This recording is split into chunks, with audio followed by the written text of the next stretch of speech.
The format for this is a 10-minute speaker, our secretary's announcements, a coffee and snack break, and our main speaker. Our first speaker for tonight is Zach.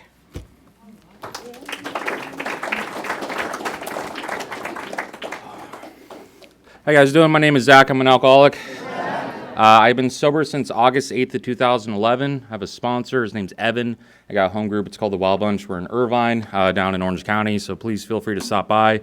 We're really loud and annoying, and we'll yell over you while you're trying to read and share. But it's a good meeting. It's a place I've called home for about 10 years. I used to go to meetings in this area for a while, too. I've been to meetings all in L.A. and Orange County, and I got sober in Long Beach, and I've been all over. And, Alcoholics Anonymous has been my home for about 12 years, or almost 12 and a half years now, and I wouldn't have it any other way. But this is not my first sobriety date. It's my second one. My first one was in May of 2011. I don't remember the exact day. I know I was sober for my first meeting, but when I got sent to treatment, I kind of didn't know if I was getting loaded right beforehand or not. But I claimed my first AA meeting as my first sobriety date. And I came in, and I didn't know we prayed at the beginning because I would come in late because I was smoking cigarettes outside. I didn't know we prayed out because I was leaving early to go smoke cigarettes outside.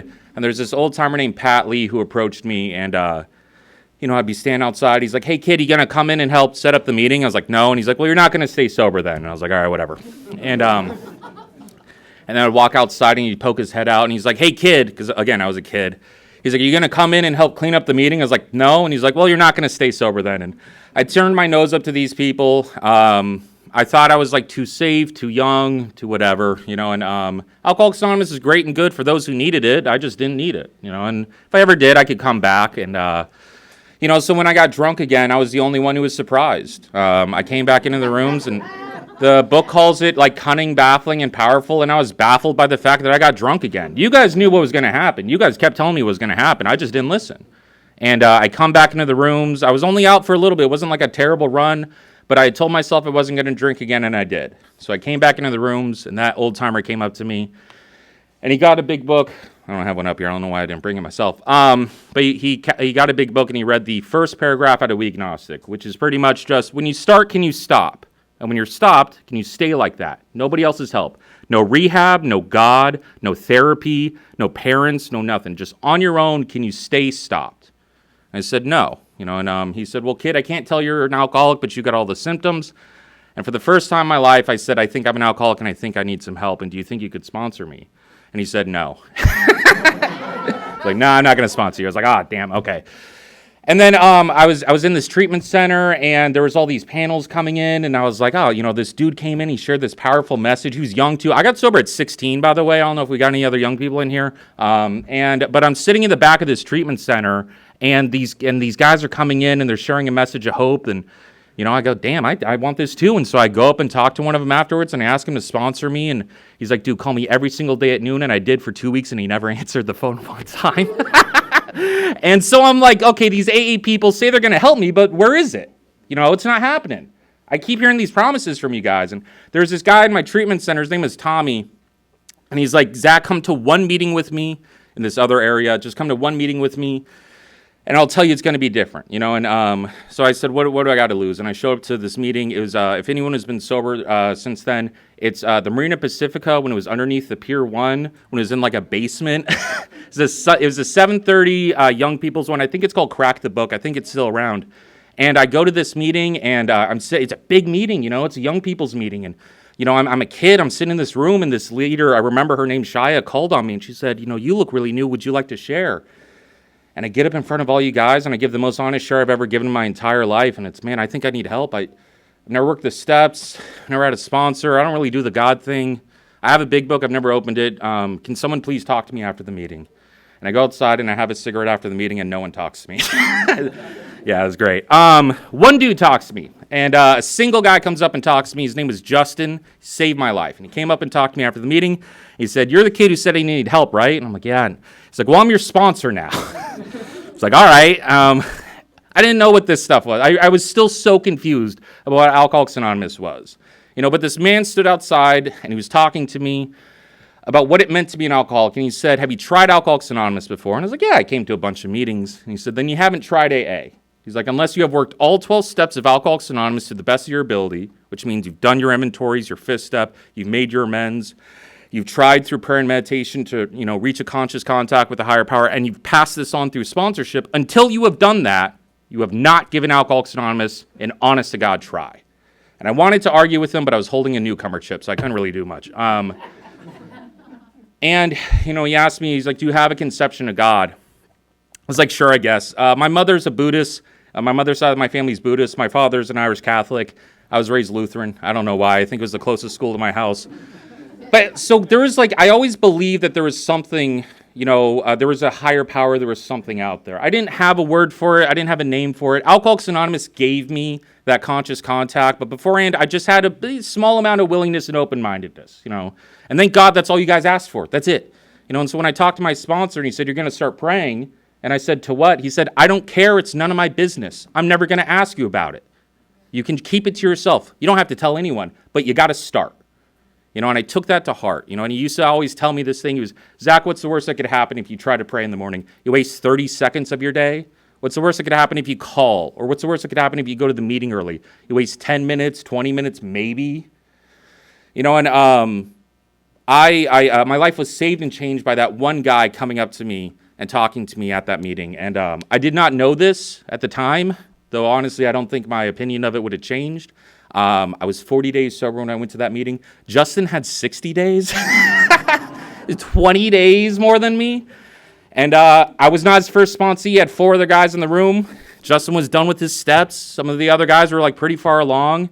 And he was trying to teach me something that, honest to God, I didn't really grab hold of until I had a couple years down the road, which is he did not care who had the funniest, if he had the funniest share or the biggest clap or the applause in the meetings, or who cared about how fun it was when Justin was there. Justin cared about going to that meeting and making sure that people like me walked away with a phone number and some hope.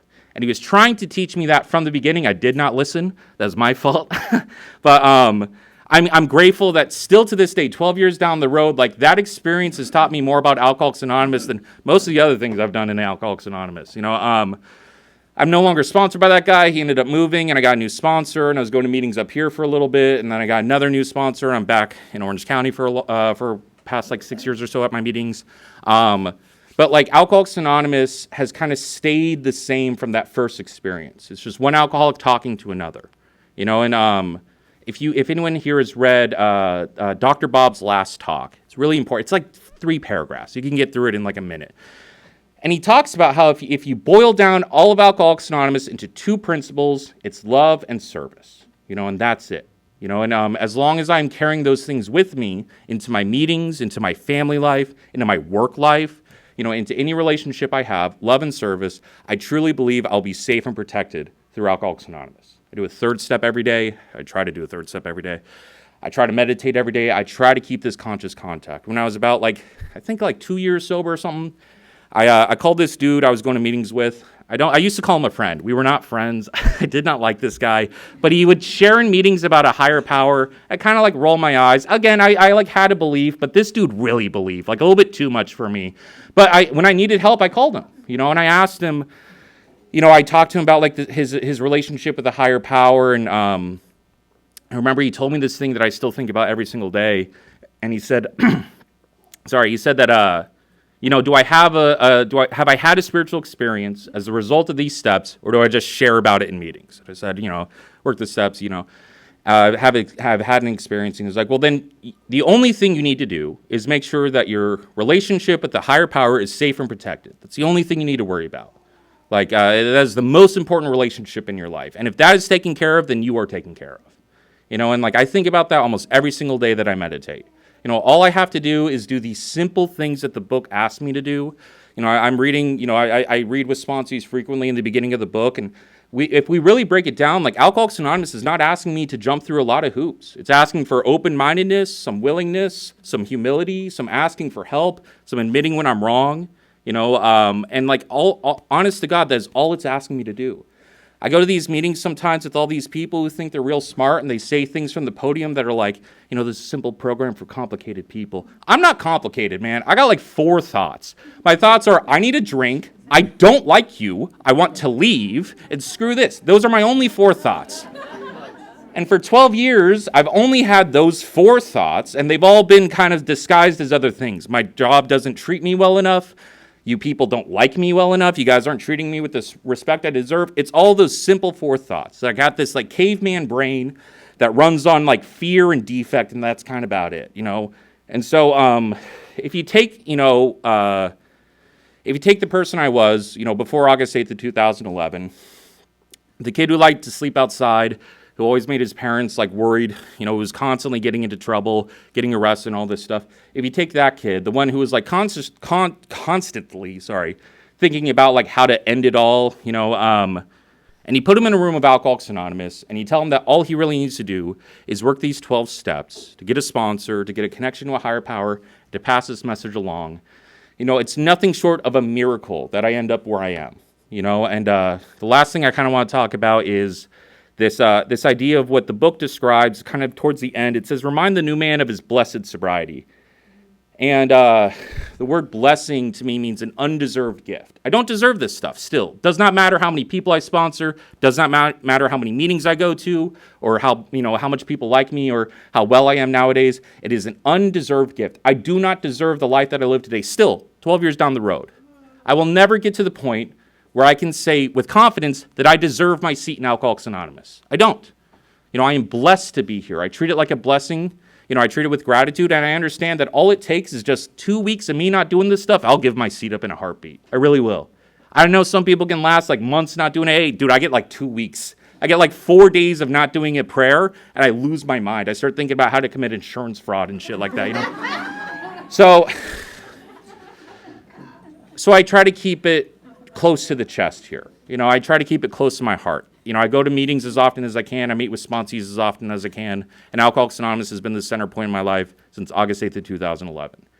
I didn't do anything special, and I hope everyone in here feels what I felt when I first got here, is maybe this thing can work for me too. And I think that's kind of about all I got. Thank you, guys.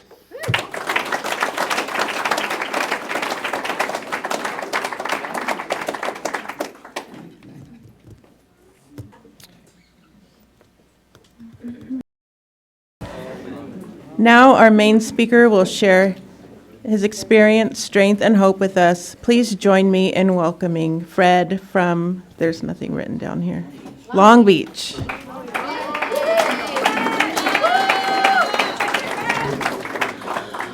My name's Fred. I'm an alcoholic. I have a sobriety date of September 23rd, 2018. I have a sponsor. His name is Corey, and my home group is also the Wild Bunch of Irvine. I want to thank Kelly for asking me to come and share with you guys tonight. And thanks, Zach. Like he said about his friend, I call Zach my friend, but we're not friends. I'm just kidding.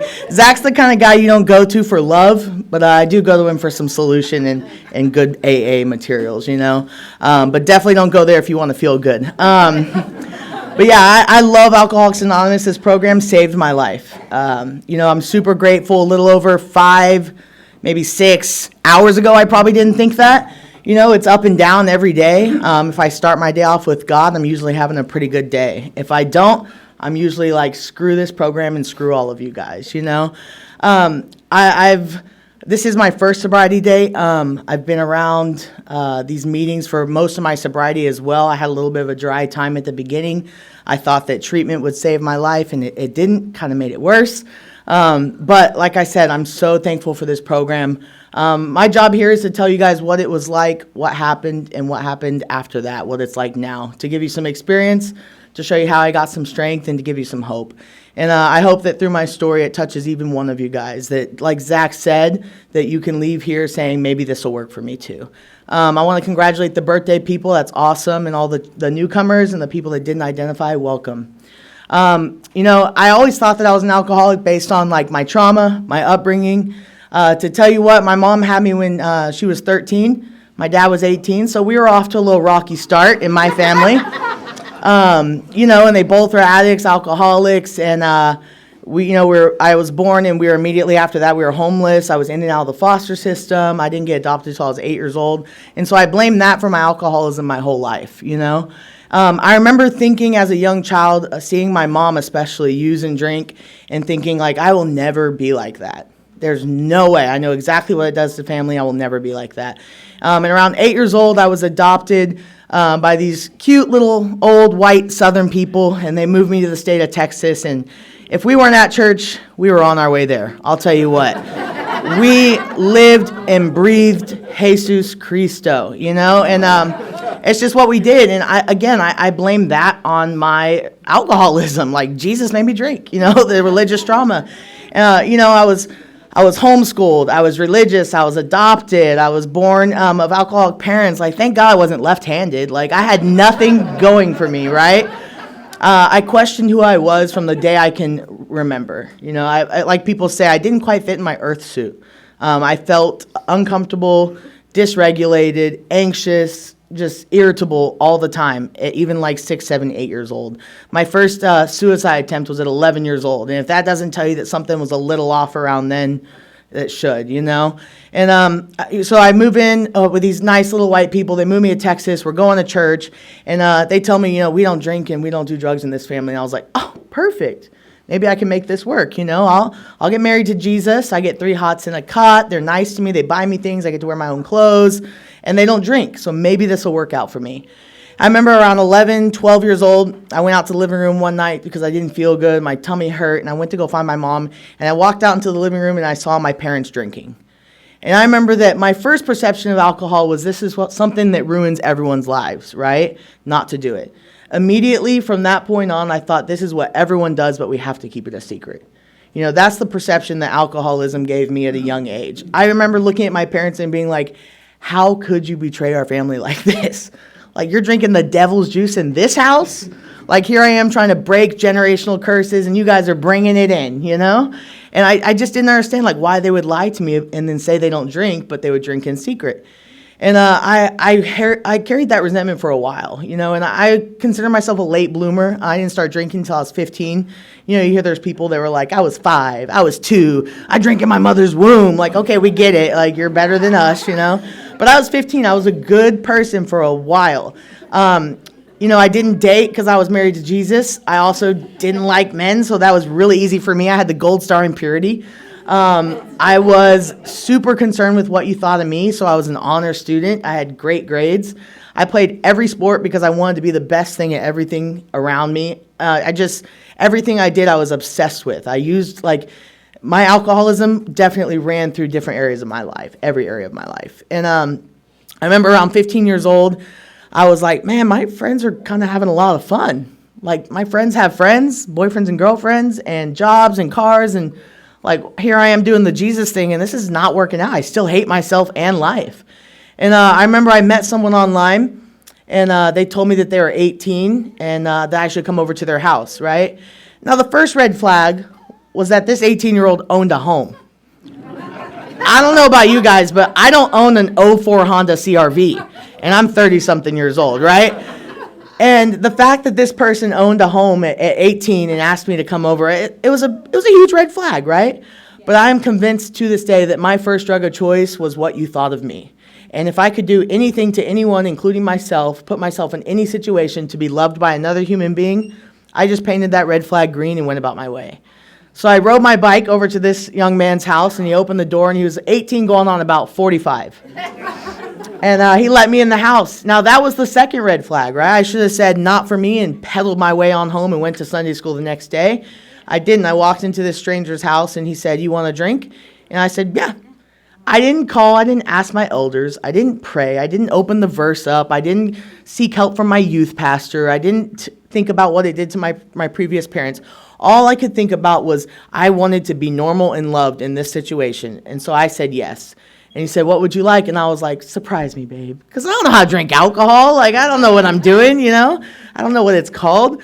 So this person brings me a drink, and I take my first sip. And from the minute that drink goes down, everything is okay. I'm okay with him. I'm okay with me. I'm okay with the situation I'm in. I'm okay with how I was raised. I'm okay with what happens. Everything just felt at peace. It was the first solution to what I thought was a horrible life at that time. Now, I wish I could say I had a couple sippy poos, went about my way, went home, and went to Sunday school the next day, but that is not the case, right? I woke up the next day in another house surrounded by other adults, and I had no idea what had happened to me. I had a good idea of what happened to me due to the circumstances and the injuries I sustained, and I had to call a friend to come pick me up because I didn't drive, I didn't know where I was, and I had to go to the hospital. Now, at that time, I had a very split brain at the time, right? Half of my brain said, don't ever do that again. Don't drink, don't do drugs, don't hang out with bad people. That is your problem. Why would you do that? That is a bad decision. Don't ever do it again. The other half of my brain said, you have got to do that as quick as you can again, today. And so my friend took me to the hospital. We went to this gas station afterwards. I stole a bottle of alcohol, and I took it home and drank the whole thing that night. And for me, our book says that it's a progressive illness, right? So I went from drinking one time to now I got to drink every time things happen bad to me because I can't deal with life on life's terms. I get a bad grade, I drink. Someone abandoned me, I drink. Someone broke up with me, I drink, right? And so I said, you know what, this is okay. That's what normal high schoolers do. I'm going to drink on the weekends, and I'm going to go to school during the day, and it'll be all right. And I made my way through that for maybe a month. I maybe handled that drinking schedule for a month. And next thing you know, I'm drinking on Thursday and Friday because, football games, and it's towards the end of the weekend. And then I'm drinking on Monday because I got to kind of get through what happened on the weekend. Next thing you know, I'm drinking all the time. And I said, well, it's okay as long as I don't do drugs, right?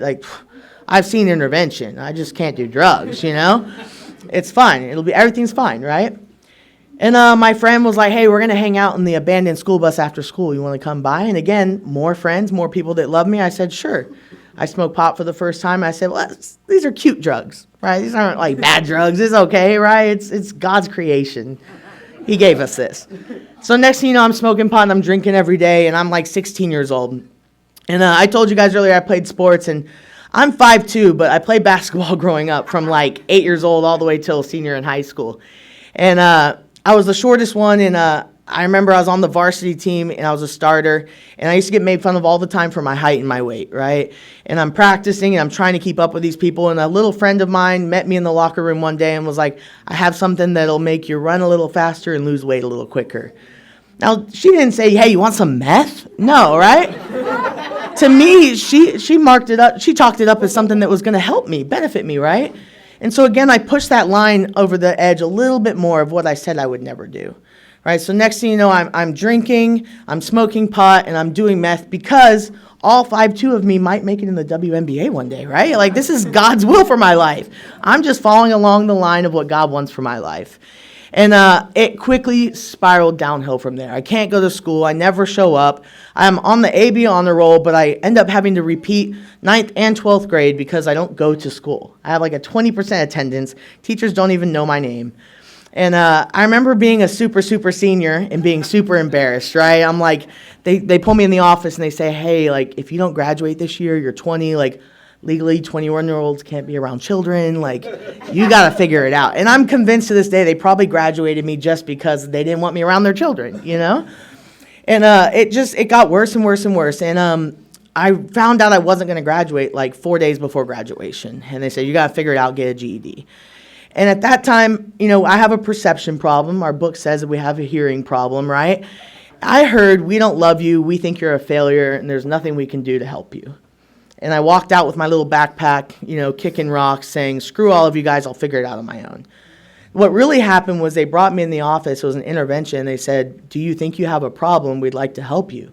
I didn't hear that. They offered me to go to treatment and to come back, do a couple summer classes. And they would even let me walk with my friends on the stage as long as I committed to doing this over the summer. And I said no, right? Because I was too concerned about what people thought about me, and I didn't think I had a problem. I was homeless for about maybe 8-9 months, and not cool homeless, where you're at your friend's house every other day, legit homeless. I was living in the back of an abandoned church.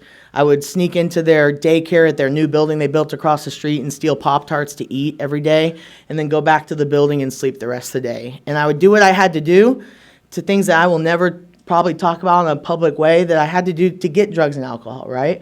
Because at that point it became, it says drinking, in our book it says drinking became not a luxury, but something that I had to do, right? I had to do this to survive. And these cute little pastors, they found me one day, and they worked at my high school, and they recognized me, and they said, hey, would you like to come live with us? And I was like, whoa, no. I did the Bible thing. I did the God thing. God never helped me out. Look where he led me. Look where Jesus led me. And they said, we're not going to talk to you about any of that. We just want to help you. And for the first time in my life, I accepted help from another human being. And I moved in with them, and they had one rule. You just have to do what we do. If you're going to be a part of our family, you got to stick with the family. And I thought, I can do that. Like, we didn't talk about I couldn't drink in the house or outside the house. They just said I had to go where they go. Well, I didn't know that they went to, like, staff prayer at 5 a.m. every day. I didn't know that, like, they were locking the gates and unlocking the gates every day to the church. I became the janitor, the worship leader, the youth pastor, the children's pastor. If there was a job to be done at that church, I did it. I thought it was cool because I had the key ring with like all 40 keys. And they're like, yo, Fred, can you open up the door? And I got you. You know, like I thought I was so special, but it kind of gave me a little bit of purpose, right? And they didn't focus on what I couldn't and couldn't do. They just wanted me to be a part of. That lasted, the sobriety part of it, for maybe 4 or 5 months. I did really well, and then I started hiding it again, right? Because I need this to get through life. And they sat me down, and they said, hey, you can't do drugs and alcohol in our house. We can't be drinking. We smell it on you all the time. Like, we think you need some help. And I was like, I don't need help. It's not a problem. And I thought they were going to send me a treatment, and they said, we think you should go to Bible college.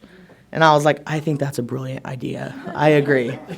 And so they shipped me off. They shipped my gay ass off to Bible college. And I showed up, and they said, sign this contract. You can't drink, can't do drugs, you can't sleep with anyone, you can't watch movies, can't do anything except for chapel and Bible school, right?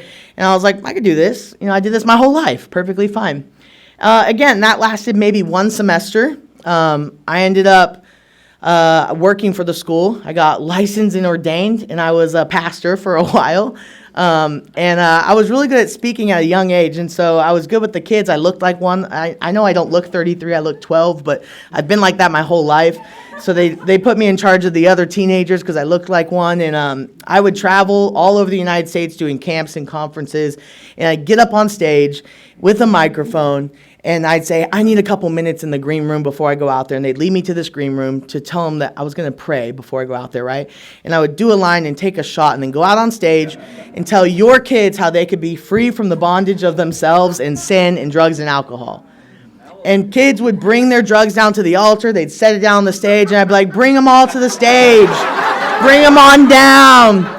This is your day to get free. And they're like, oh, they're all crying. And then I have a week's worth of supply on the stage. I'd gather it all up and tell them I was going to sacrifice it to the Lord. And I'd put them in a bag, and I'd take them home with me and do them all in the next few days, right? And I did this for years. I mean, from 21 till I got sober when I was 27 years old. And it was a problem. I'd get caught a couple times, and I'd tell them, like, you know, it was I got caught in some secret sin, and, you know, I had to do it. And, you know, they'd pray for me. I did a couple exorcisms, you name it. They were trying to shake the devil out of me all the time. And, you know, I'd say, okay, I'm not going to do it again, and I'd do it again. There were times where I promised people I would not drink anymore. I genuinely believed in my own heart of hearts that I was not going to drink anymore. Within 24 hours, I had another drink in my hand. It was against my own will, to be honest. And for me, that's alcoholism. And I just didn't know at the time, right? I still didn't think I had a problem. I thought my last straw, like my last thing, what I needed to do was meet my birth parents. If I could meet my birth parents, get some closure in my life, have a happy story, maybe they'll put us on the news, it'll be cute, and then I won't drink anymore, right? And so I reached out to my parents. My mom was homeless at the time, so we couldn't find her. But I found my dad, and I met with him, and it was like I had a best friend that I just hadn't seen in a couple of years. We looked the same. We talked the same. Someone took a video of us walking. We walked the same. Like, it was like my little twin that I was separated from.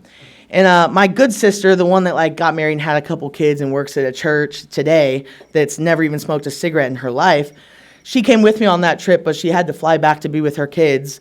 And once she left, my dad sat me down. We were having a drink at a bar, and he was like, let's be real now. Like, what are you doing? And I told him everything. I was like, I'm doing this. I do this. These are the drugs I do. I drink every day. And my one rule was like, I'm never going to shoot heroin. Like I said, I've seen intervention. I've seen what it can do to people. That was my final line that I pushed all the way to the end, right? And he introduced me to some people that night that helped me learn to shoot up for the first time, 27 years old. And from that time, I ended up doing that for almost a year. I was 26, almost a year until I got sober. I was in and out of the hospital. I went to jail, I think, 8 times that year. I had my stomach pumped twice with alcohol poisoning. I had a staph infection. I OD'd twice. Like, my life was in shambles, right? And I still didn't think I had a problem. I had a really good job. I was living in Texas at the time. I was making 6 figures. And for a 26-year-old in Texas, like, I was living the ballin' life, right, with 6 figures. I'd total a car and go out and buy another one the next day. Like, I thought, this is not a problem. I work. I pay my own bills. Clearly, people that are alcoholics, they're homeless, right? They're gross. They don't get haircuts. Like, I get a haircut every week. What are you talking about? And I didn't think that I had a problem still, right? And my boss pulled me aside. I was like, we think you need to get help. And I was like, I don't need to get help. And I was like, you know what? Maybe I do. I'm going to go to therapy. So I met with this therapist. It was like $300 a session. I found the bougiest one I could in the middle of Dallas. And he sat me down and he was like, do you think you're an alcoholic? On like the first session that we had, right? And I was like, how rude of you. Like, I'm paying you a lot of money to tell me what's wrong with me and you're going to call me names right now? Like, I have trauma. I'm paying you to heal my trauma, not call me names. Like, I'm non-alcoholic. I'd show up to therapy drunk. He'd send me an Uber home. I'd come in for therapy the next day, not knowing we just had therapy the day before, and he'd send me an Uber home. I was a mess, and we did this dance for like a year. And finally, one time, he kind of got the idea of how he could help me, right? How he could convince me I was an alcoholic. It wasn't telling me I was one. He made a bet with me. He was like, yeah, you're right. I don't think you could last anyways. And I was like, whoa, pump the brakes. Are you telling me I can't do something? And he's like, yeah, I don't think you could stop drinking. I don't think you'd even last in rehab if they let you in. And I was like, I think you're full of shit, right? And he's, I'll make you a deal. If you go and you go to detox, you get clean, you come back, and you pee in a cup for me every week, I'll give you free therapy for a year to work on your trauma. And I was like, bet, you're about to lose a lot of money, Scott Gornto, like, get ready. And he shipped me off to treatment. I told my work I was going on my work told people I was going on a business trip. I told my friends I was on a business trip. And I went to detox, right? And I picked the bougiest one. I Googled treatment centers that let you keep your phone because clearly I have important things to do, shooting heroin at 27 years old. And I pull up to this Laguna Beach detox. I'm in there and I'm living my life. We're going to the beach. We're doing yoga. Like, they're like feeding me breakfast in bed. And like, I was like, this is sobriety? Oh my God. Like, I could do this all the time. And I remember they said, we're going to go to a meeting today. And I was like, what's a meeting? I had no idea, right? And they're like, an AA meeting. Now I had seen shows. I thought AA meetings were rooms full of old men smoking cigars, talking bad about their wives. Like, I thought that's what AA was. And I was like, I don't belong there. Like, I have my life together. I'm going to find God on the beach. Like, I don't need an AA meeting. And they ended up telling me that there were girls there, right? Let's be honest. And I said, okay, let's go to a meeting, And they said, if you go to the meeting, you get like these certain privileges and stuff. So I agreed to go to the meeting. And I sat down in a meeting kind of like this. It was pretty full. And I remember someone got up and they read the promises. Now, again, I haven't had a spiritual experience yet, so my hearing's still a little off. My perception's off. So they read these things called the promises. And I heard, if you stay sober one day at a time, you're going to be rich, famous, you're going to drive a nice car, you'll have a hot wife and a girlfriend, and you'll own a bank, and nothing bad will ever happen to you in your entire life. These are the promises that God has for you. That's what I heard. And I remember sitting there with like 21 days thinking, where are my goddamn promises?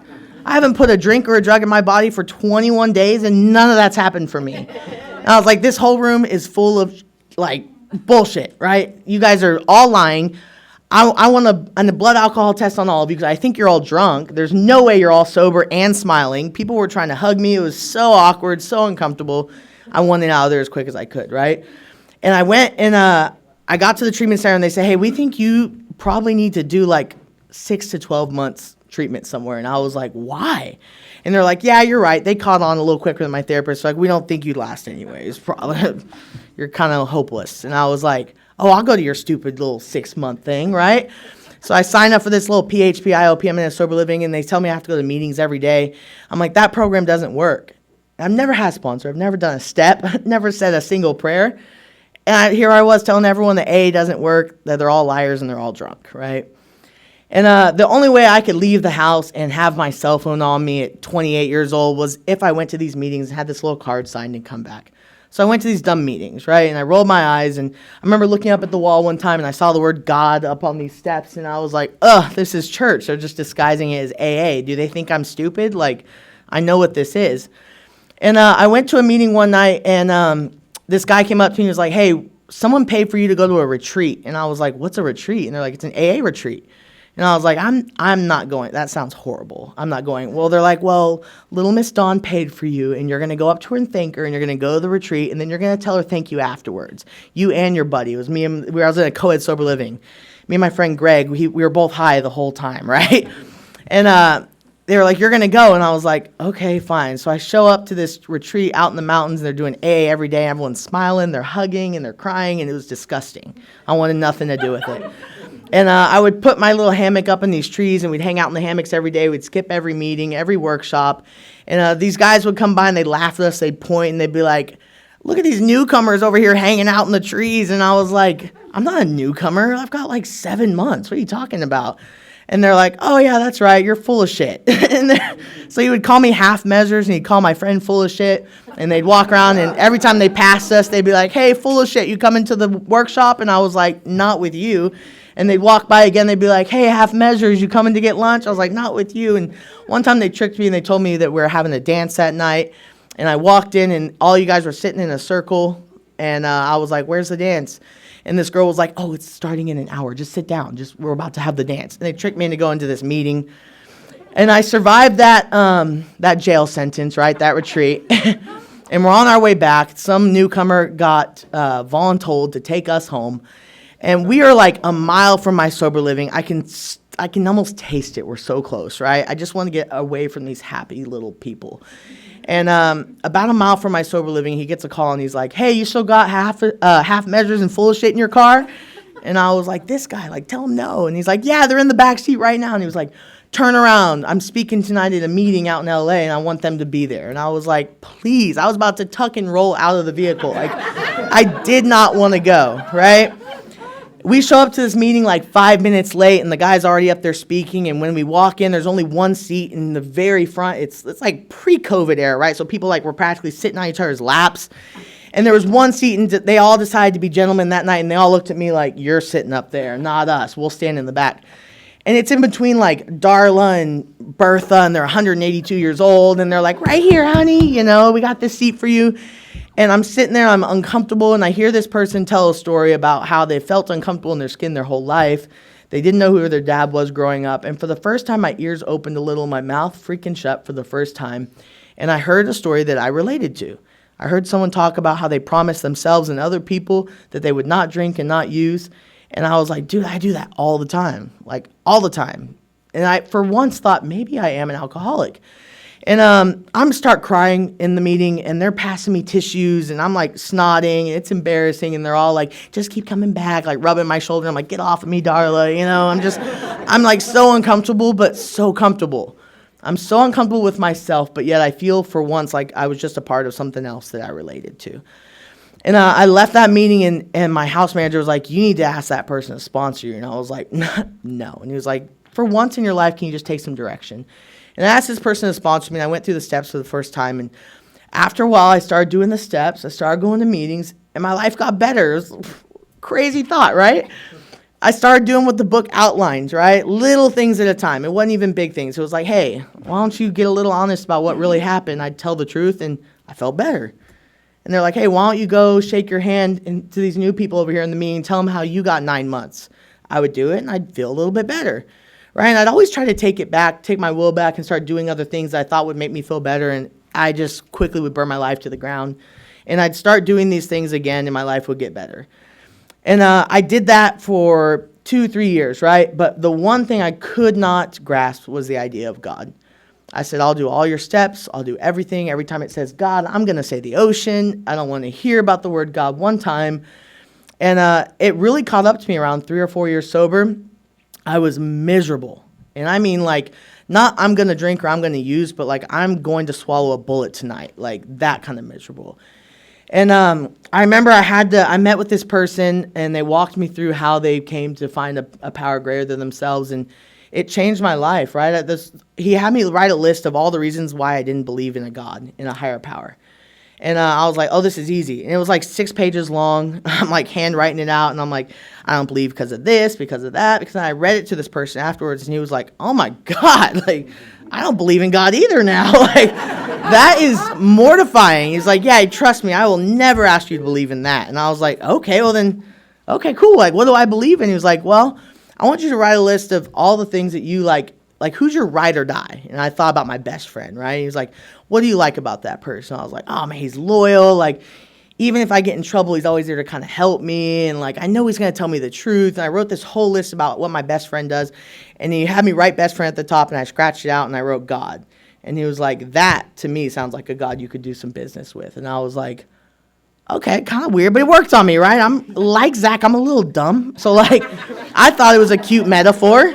And so I went with it, right? And I started believing in this best friend God, and my life got better.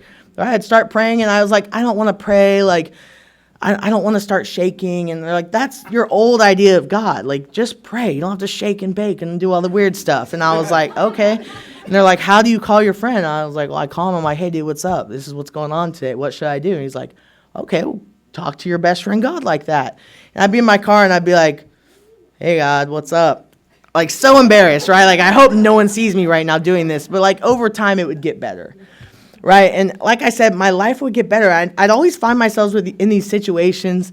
I don't know about you, but I had a lot of legal problems in sobriety. Like, I mean, warrants, jail time, court dates, arrests. Like, just because I got sober didn't mean I got good, right? Like, I had to work on a lot of things.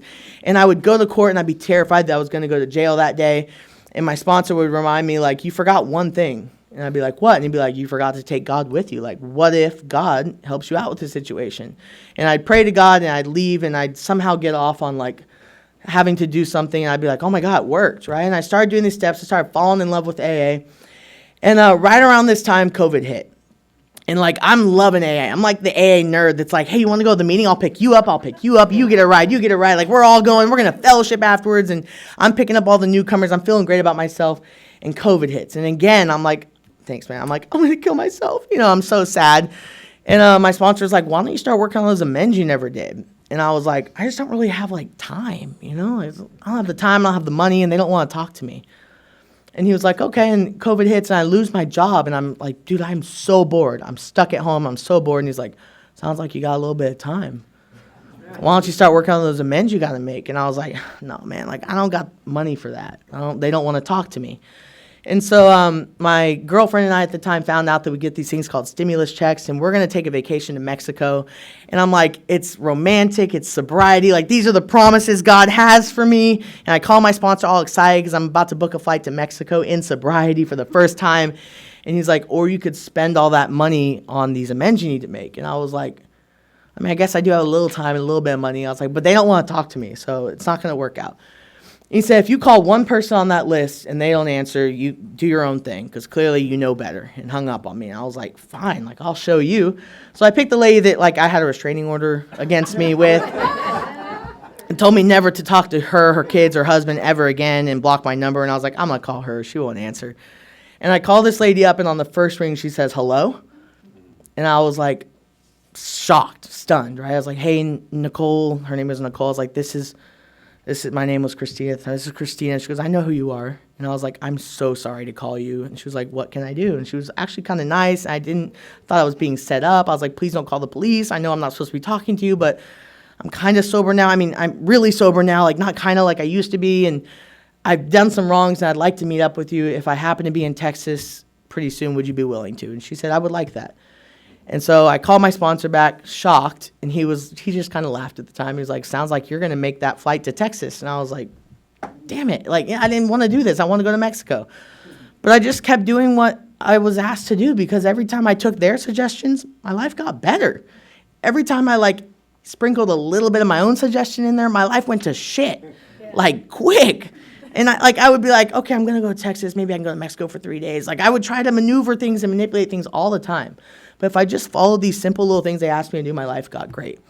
And I flew to Texas. I met with this couple, and I had this whole list of these things I was making amends for. And, you know, the way I was taught was you ask them, is there anything that I left out? Is there anything I can do to make this right?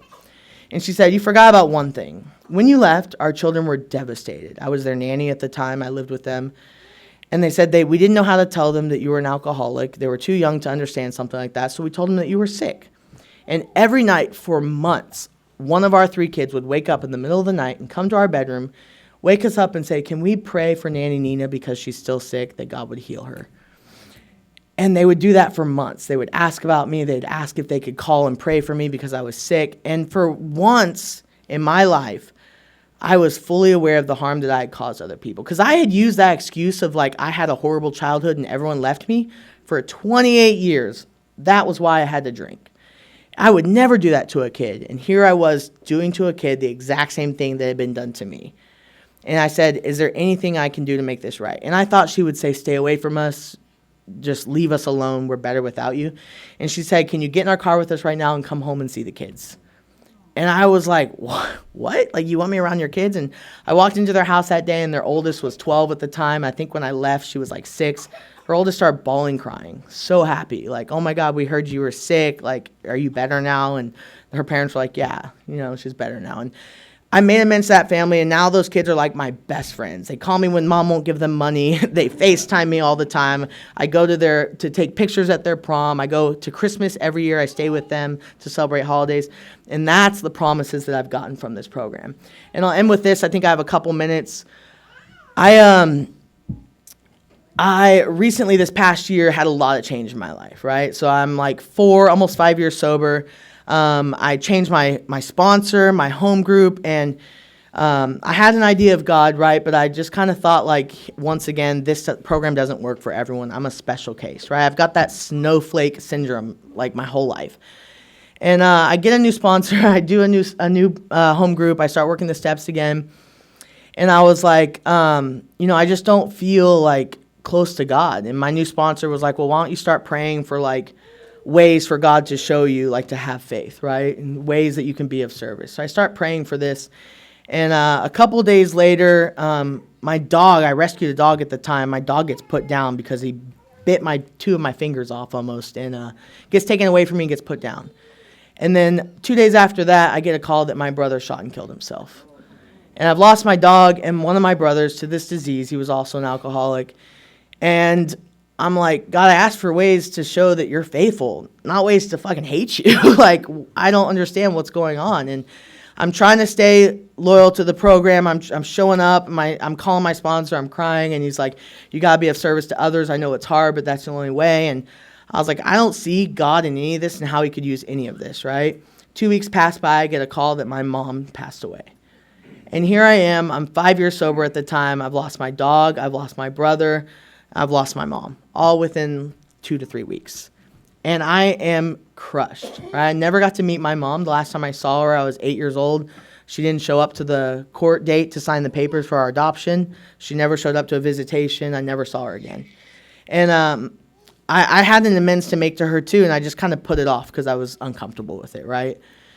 And I remember thinking, like, how can I get through this? And my sponsor was like, God is going to use this in your life to help other people. And I was like, dude, if you tell me one more time to help other people, like, I'm going to fucking kill you. Like, I'm going to kill myself. Like, how am I going to use this to help other people?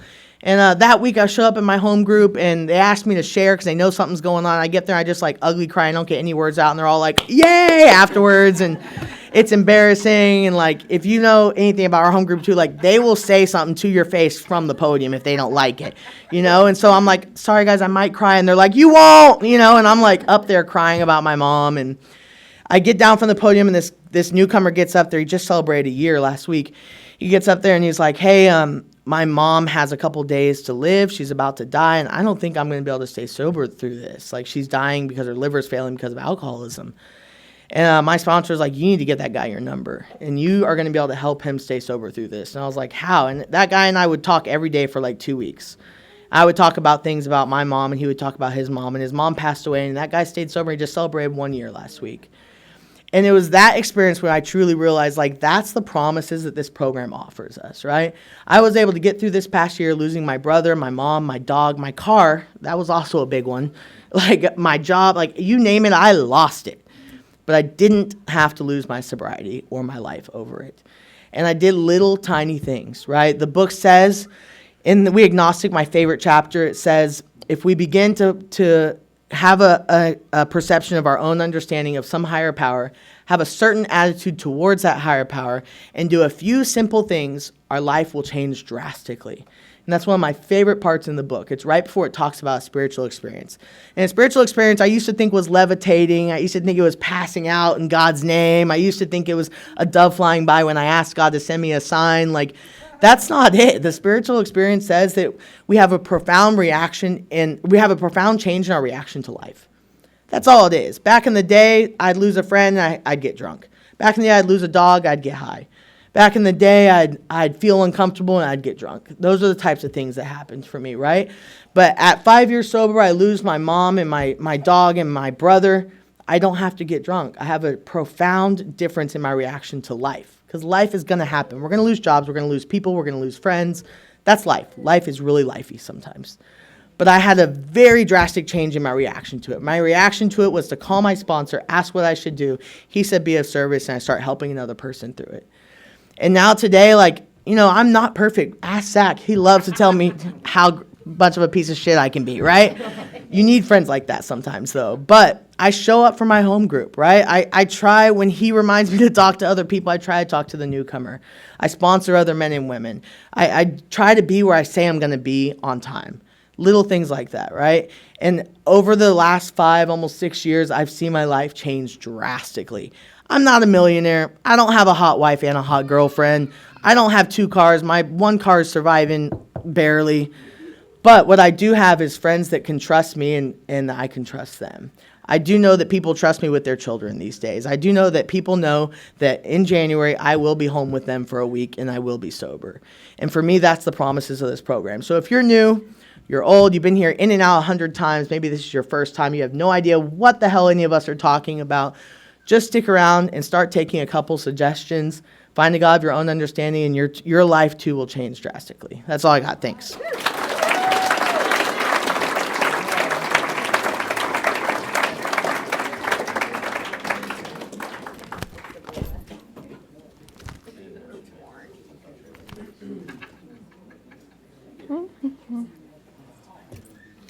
Okay.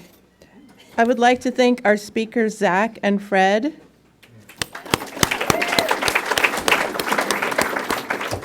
That makes me a grateful alcoholic. Thank you so much. And our readers, Lori and Katie.